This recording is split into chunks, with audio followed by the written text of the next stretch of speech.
one wing, okay? This is just one wing. But here I've got painted walls, okay? I've got statues everywhere. It's behind a very secure glass because someone tried to attack it. Raphael! Hi boys and girls, auntie and uncle, welcome back to my channel. My name is CK and my channel is Ecology, where I bring you around the world to eat, see and explore. And buongiorno to all of you. Today I am just sitting beside the Tiber River, the main river flowing through Rome. That incredible building is Castel Sant'Angelo, with Saint Michael himself on top of this incredible, imposing castle. This castle used to be the mausoleum of Hadrian, Emperor Hadrian, who ruled over Rome, ruling over the Empire of Rome. You have no idea how powerful Rome was. This empire gave birth to many modern European cities such as Frankfurt, Cologne, London and Paris. My goodness, ruling over a million. Ancient Rome is famous for a lot of historical figures in human history, including Augustus. Emperor Augustus, the first emperor of Rome. He ruled Rome when Rome was in its heyday, the golden age of Pax Romana, and the entire empire encompasses the Mediterranean Sea. The month of August is named after him. Now, the month of July is named after his great-grand uncle, Julius Caesar. When Julius Caesar was ruling Rome, he did two things. He sent an army to invade the United Kingdom, the present-day British Isles, and he also built a bridge across the River Rhine, reaching present-day Germany. To comprise Rome into a 25 minutes YouTube video, that's really a tall task, but I'm trying my best to do that. This is my second time in Rome. It has so much history. The entire city is really an opened museum, nicknamed the Internal City because of its long and illustrious history. Buckle up, fasten your seatbelt. This is going to be an incredible ride.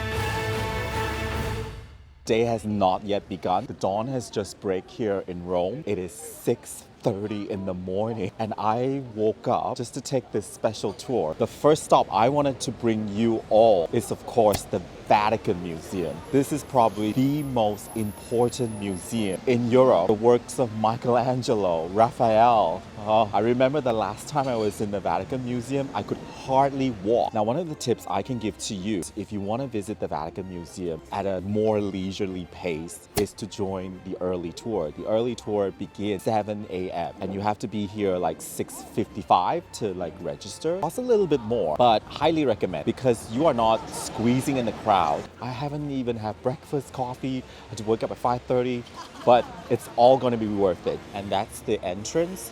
And usually the line goes all the way there. But because we're early today, there are no lines. And we just go straight through. Now, you might not know this. The Vatican City, it's its own country. It has its own postal system, railroad station, and even its own security. It has a seat in the United Nations. That is the door. We finally got through security, and our tour guide, Kylie, she was telling us work of Michelangelo's Sistine Chapel. A person painting the entire chapel. 4 years, and then 25 years later, he painted the Last Judgment. Oh my God, I can't wait to see those paintings. One thing Kylie said was Michelangelo always makes you think about his work. Always think about religion, thinks about the symbolism that he put into his painting. I think all humans really owe him gratitude of his work. One of the most progressive artists of his time, groomed by the Medici family, powerful Florentine family with very progressive thoughts on equal rights for women. Holding my breath through this tour and not get too excited.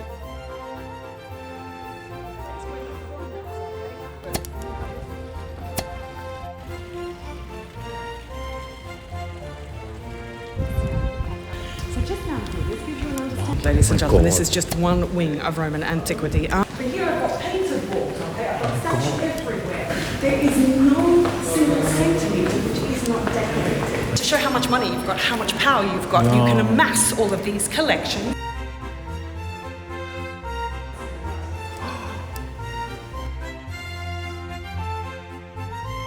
Worked on the restoration of this piece here. Yeah. The Laocoön. I encourage all of you to take a photo of this. Even for the fact that you will see your favorite pieces. Go back on the and show how close I was to this. Because normally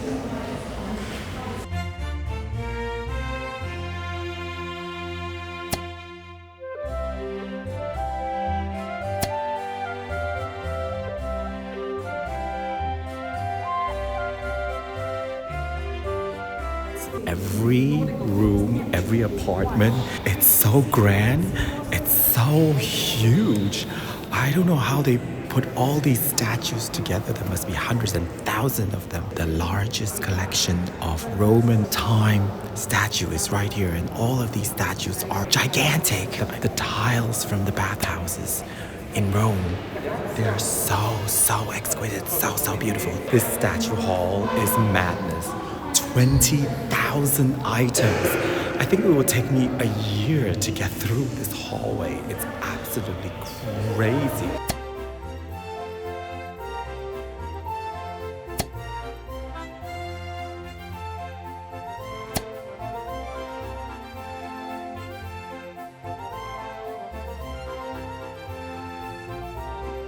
So the last time I was here, I can hardly walk in the tapestry room, but today it's absolutely empty.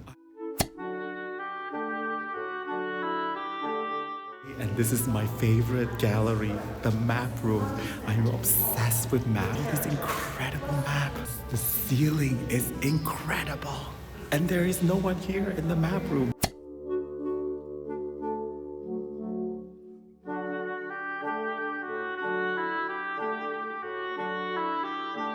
So this is the room of the Constantine, and they painted all the Christian heroes. And of course, at the center of it all is Mr. Constantine himself, His Royal Highness, Emperor of Rome, first Christian emperor. And we're in the presence of another incredible genius, my favorite artist of all time, Raphael.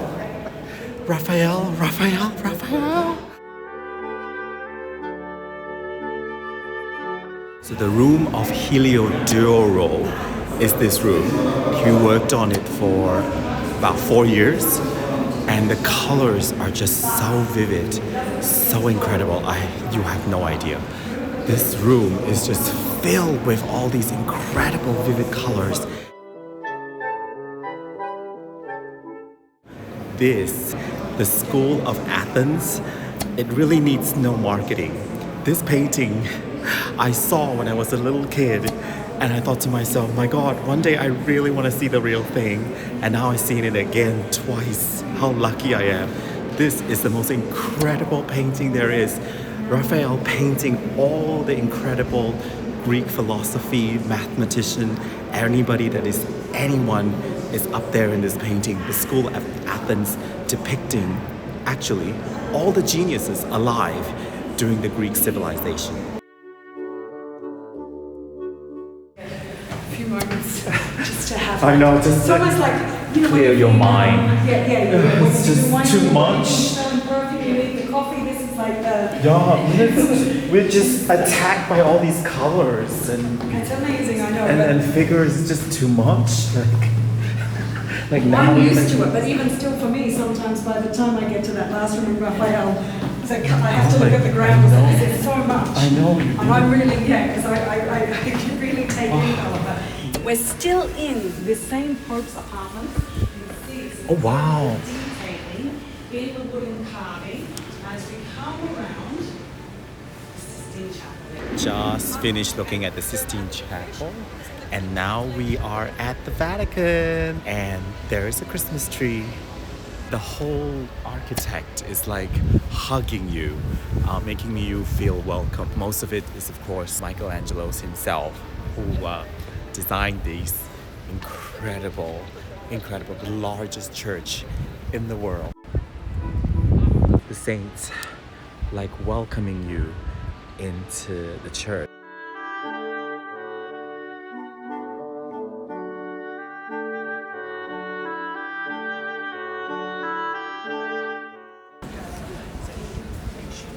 Well, Michelangelo wants to make sure everything here is perfect.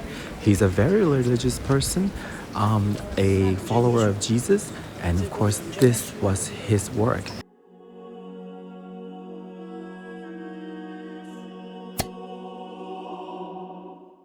It's behind a very secure glass because someone tried to attack it, so they seal it with a secure glass.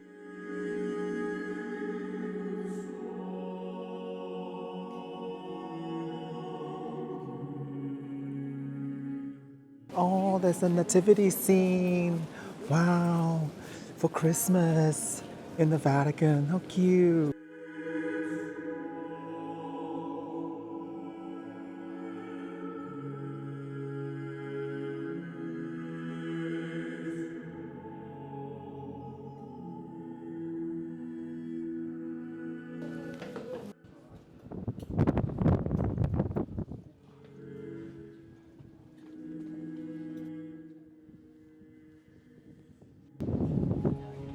Oh, wow.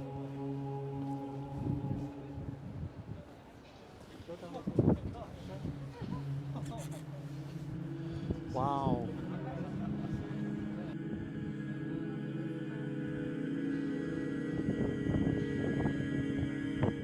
Allora, so boys and girls, what an amazing morning I had this morning. The Sistine Chapel, the museum, the Basilica of the Vatican City, and I went up to the dome. Well, this dome, designed by Michelangelo, there you can really see a spectacular view of St. Peter's Square. Very narrow up there. It's like 400 steps going up to the dome of Basilica. The tallest dome in the world. It models after the dome in Florence and also the Pantheon. Bells are ringing.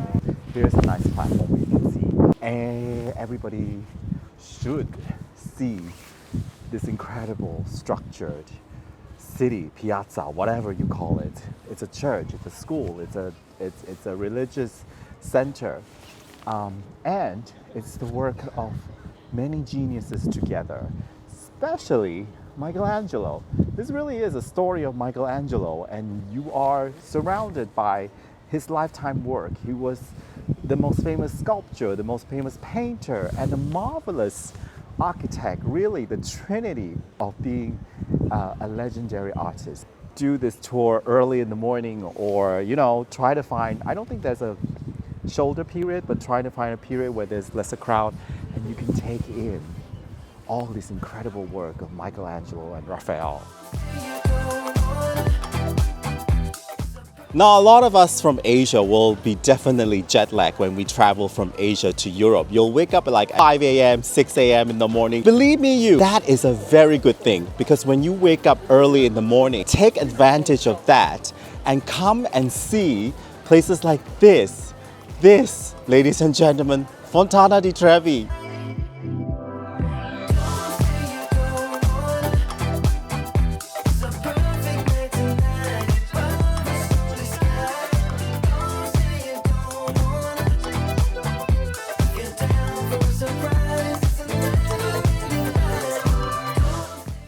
The most famous fountain in the world, from left to right, 50 meters wide. Behind it, Palazzo Nizzo. Trevi, Fontana di Trevi. Trevi means three street because it's the convergence, the intersection of three streets. It is absolutely marble gone mad. At the center of Fontana di Trevi is Oceanus. This entire setting plays tribute to the ocean god Oceanus. He is led by the seahorses. Really a very dramatic scene. This fountain was immortalized in the Hollywood classic by Anita Ekberg in La Dolce Vita. she jumped into the fountain and had a fantastic time. But also in 2023, climate activists for fighting for climate change actually vandalized the fountain by putting water that is dyed with charcoal into the water of Fontana di Trevi. Can you ever imagine? Now I'm gonna walk through and show you. This is the 8 a.m. crowd, and there's already so many people. 8 a.m. So imagine coming here like noon. It's really as good as you get here at Fontana di Trevi, but you must come and visit. It's an absolute baroque, crazy madness, free for all. One of the most beautiful fountains in the world. Fontana di Trevi, ladies and gentlemen.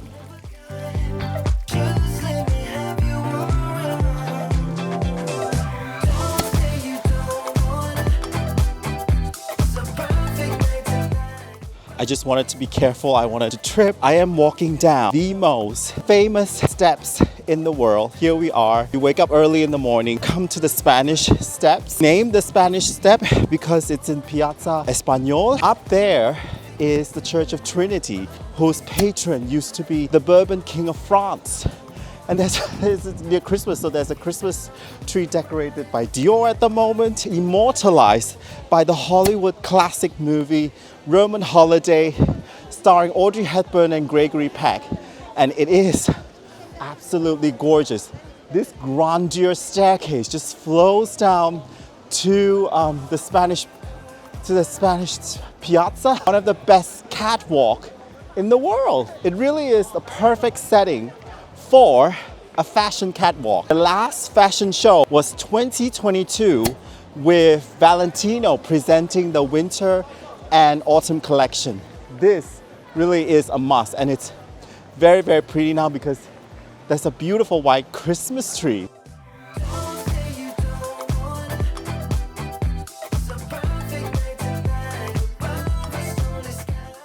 If there's one Roman ruin that is preserved so completely, it is here at the Pantheon. And ladies and gentlemen, may I present to you the largest unsupported dome in the world, a record held 2,000 years unbroken. Have a look at the dome. This dome is just mind-blowing. Scholars sort of disagree what the rotunda, this Pantheon, was built for, but then it was a church for a very, very long time, many, many centuries. They used to be free. I used to just walk in 2006. I used to walk in for free, but now they charge us for €5. That's insane. But luckily there's no line here, and it's just an amazing sight, a world wonder itself. Buried here is the master himself, the genius himself, the painter Raphael, resting here at the Pantheon. For a very, very revered artist, he didn't live for very long. I think he lived like in his late 30s, he died, but revered all through his life, throughout century, a real saint of the art.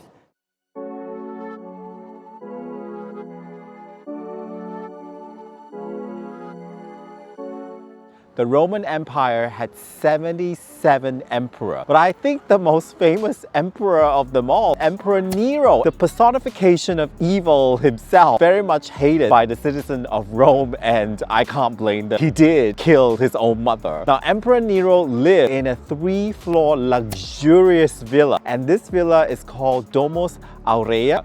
Now, this villa is an incredible 3-floor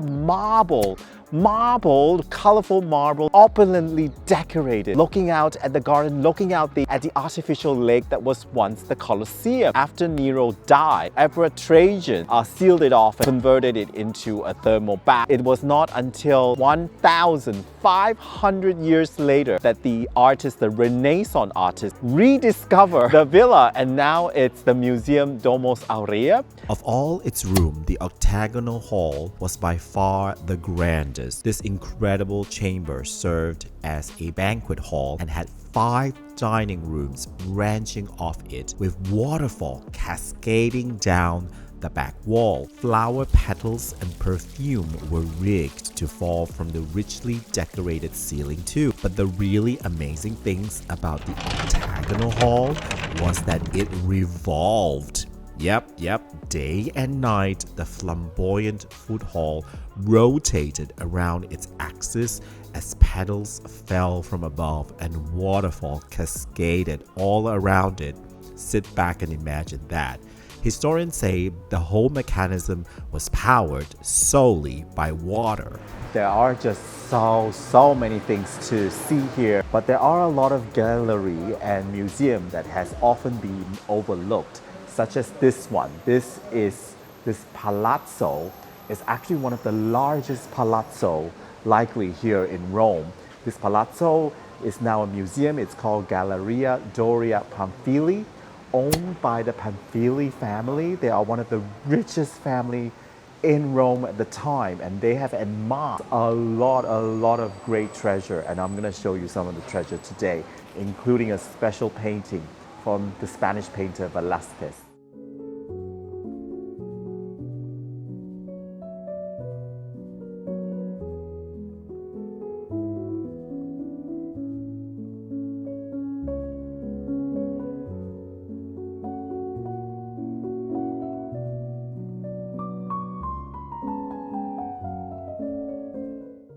These apartments are some of the most spectacular and opulent I have ever seen. I mean, just look at this gallery. It's absolutely incredible. From the ceiling all the way to the mirrors and the chandelier. And also in each of the wall, expensive, exquisite painting. This palazzo really is, no joke, a palazzo. And imagine how filthy rich the family was back in those days. I cannot believe my luck. I am just all alone with this painting of Velázquez. This is Pope Innocent X. This is a very famous Velázquez painting by the Spanish painter Velázquez. And what's so incredible about this, it's all beige and red and burgundy. And it's really a very somber depiction of Pope Innocent. His name is Pope Innocent, I joke you not, but one of the most valuable paintings here in the Pamphili Galleria is absolutely gorgeous. And the Pope is like staring at you in the eyes with a very somber look. Velázquez, one of the most famous paintings of his time. And one of the reasons I am in this gallery is to look at the most important artist of our time. And it is, of course, the one and only Caravaggio. And the Pamphili family had a wide collection of Caravaggio. And there you go, that's the Caravaggio I flew in to see. It is a beautiful, absolutely gorgeous. Look at that, look at the flash and everything. Oh my God, another Caravaggio. Look at this one. You have to be really seriously rich in those days to afford a Caravaggio. Not only one, not two, but three Caravaggio. We have the lady looking down here is also a Caravaggio. Caravaggio, the master of light and darkness.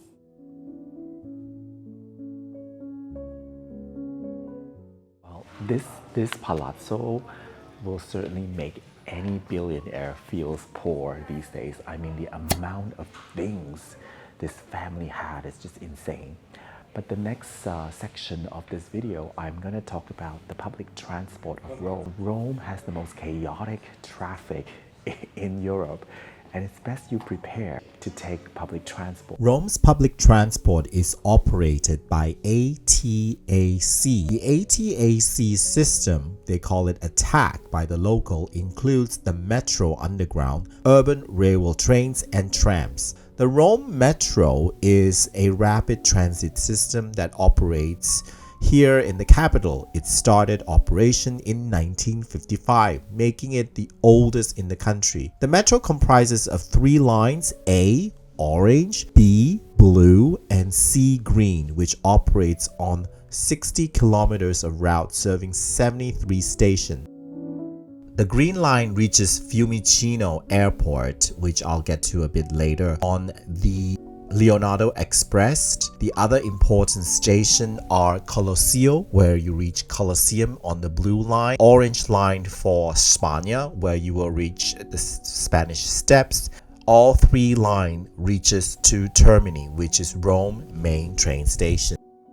We move on now to the different types of tickets and the different pricing for the Rome public transport, which is pretty easy. You have Rome 24, which gives you all access for 24 hours the moment you validate the ticket, as well as 48 and 72, and here are their prices. The ticket that I got is called CIS. It's called Integrated Weekly Ticket for €24. It gives me access to a full week of all modes of public transport here in Rome. If you are planning to do lots of sightseeing into the museums and the Galleria, then may I suggest Roma Pass. Now for Roma Pass, you can use it for unlimited travel on the public transport network, and it also gives you skip the line admission and discounted rate to many of the must-see sites in Rome. The Roma Pass also goes by Roma Pass 24, Roma Pass 48, and Roma Pass 72. For further details, you can check out the Attacked website.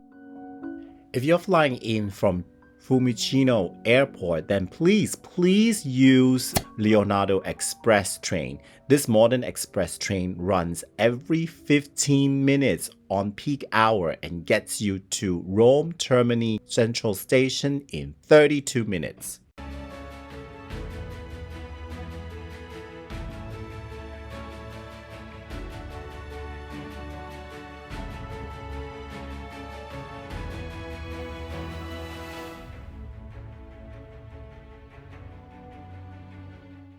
Well, I think one of the things that tourists don't do here in Rome is to participate in the cultural performance of Rome. Rome is the center of culture in the world, and they have one of the best performances, opera, ballet, anything you can think of. And today I am at Teatro Opera Rome, the Opera of Rome, and I am going to see a performance of Tosca by Puccini, and the stage is amazing.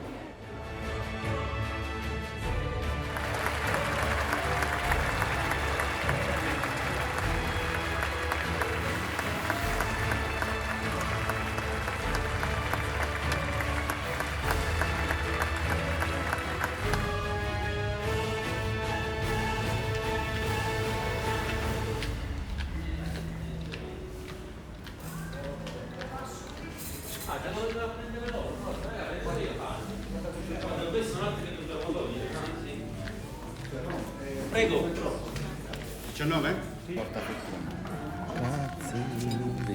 So you probably know by now that this is not a regular video that I do. Usually I do a lot of food stuff because I've been so busy sightseeing, trying to visit all the sites that I want to see here in Rome.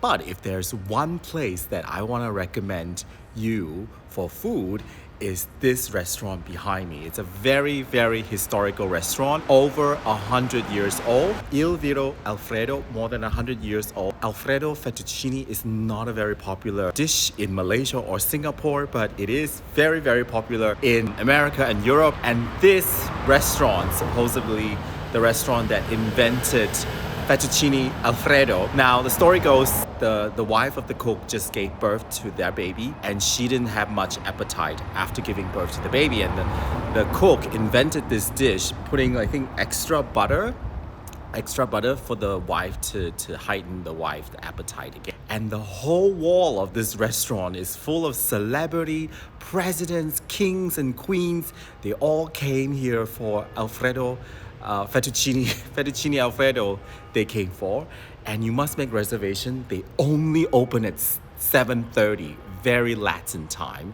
So I finished my dinner here, and now for the finale here in Rome, I'm going to bring you to one of the most iconic landmarks in Rome. So for the finale of this Rome trip, the finale is a night tour through the Colosseum. This is my second time inside this incredible iconic building, and I am going to do the night tour this time rather than the day tour I had many years ago.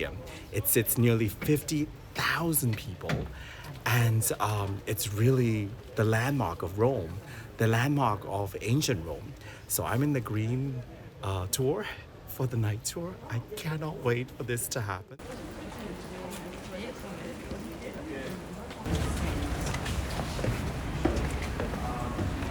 Is it haunted? Is there any ghost? Sorry. Is there any ghost? Is No, it no, haunted? no, don't worry. On the other side, you can see on the left is an original stone. It's an original rock found here in the Colosseum and decorated with images of a match between two gladiators. As you can see, all these places are the underground, full of tunnels like this. Tunnels and corridors made in travel glass. Oh wow. Now you find Michelangelo, no, on the night. So we talked about 8 men for 1 elevator. Here, just in this corridor, the archaeologists found 28 positions in a rent of 28 elevators. So in total, we can find 222 men involved just for 1 corridor. But we have in total 15 corridors. So you can imagine how many people would be involved just to make possible games, just for entertainment. Okay, so now watch your head, huh? Because we have some watches. You know, Ronald's wearing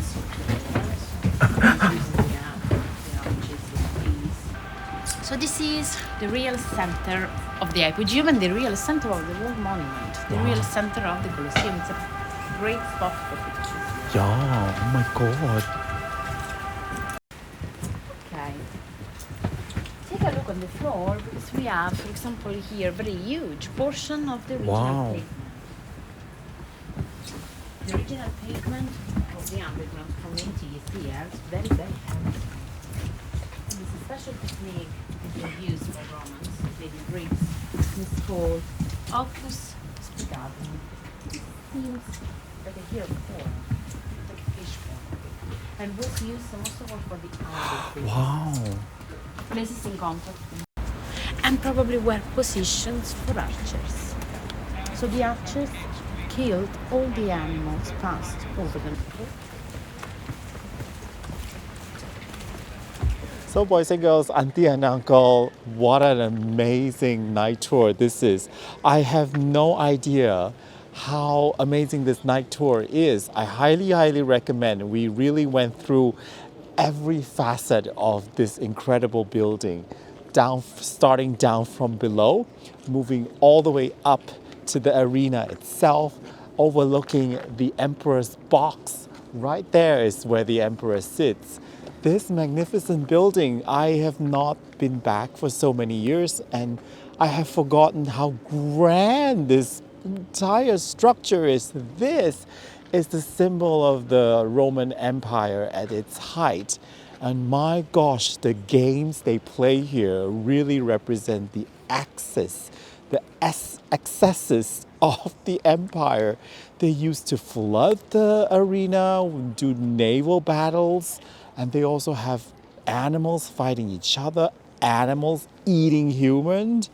I just like so in awe of all the fun fact I've learned today. There used to be a retractable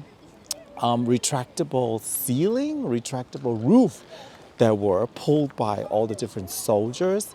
And of course, this entire structure built by Jewish slave, because at that time they just conquered Jerusalem and they brought in 70,000 Jewish slaves to build this entire structure. This is mind-blowing. This really is one of the wonders of the world, and it's so miraculously that we can still see this structure even though it's down to its skeleton. Most of its treasure is gone now, but this place was so well built. It was earthquake prone and the condition was right and the materials was right, and that's why we can still see the Colosseum today. What a spectacular night I had. What a spectacular trip I had back in Rome.